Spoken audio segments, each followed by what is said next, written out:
Crime world প্রতিদিন দুপুর 12টায় শুধুমাত্র আর+ গোল্ডে।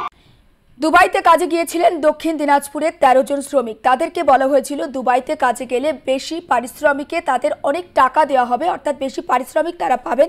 কিন্তু সেখানে গিয়ে তারা জানতে পারেন তারা কম পারিশ্রমিক পাবেন, কিন্তু বেশি কাজ করতে হবে। তারপর ভিডিও বার্তায় গোটা বিষয়টা তারা তাদের পরিবারকে জানান। পরিবার বালুরঘাটের সাংসদ সুকান্ত মজুমদারের সঙ্গে যোগাযোগ করে।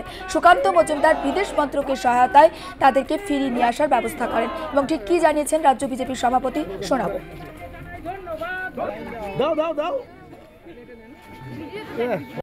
গঙ্গারামপুর শহর সন্নিকটস্থ বেশ কিছু ব্যক্তি তাদেরকে মিথ্যে প্রতিশ্রুতি দিয়ে কাজের জন্য নিয়ে যাওয়া হয়েছিল দুবাইয়ে তাদেরকে চরম কষ্টে রাখা হয়েছিল, খাবার দেওয়া হচ্ছিল না, ঘরের মধ্যে আটকে রাখা হয়েছিল। তাদের পরিবারের তরফ থেকে ভারতীয় জনতা পার্টির সাথে এবং আমার সাথে যোগাযোগ করা হয় সাংসদ হিসেবে।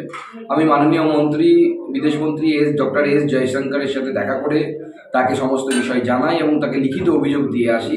আজকে জেলার সেই ছেলেরা ফিরে আসছে, প্রায় 10 জন যুবক, তারা আজকে আমাদের জেলায় ফিরবেন।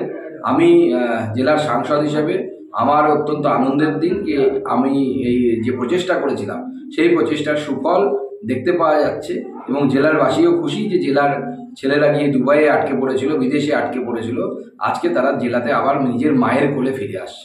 বিদেশমন্ত্রীর সঙ্গে কথা বলার পর তারপরে আমাদের যে কোম্পানির যে বস আছে তার সঙ্গে কথা বলার পর আমরা এক কথায় আমরা সুকান্ত মজুমদার স্যারের সহযোগিতা এসেছি। উনি না থাকলে হয়তো আমরা আরও দীর্ঘদিন কষ্ট করতাম।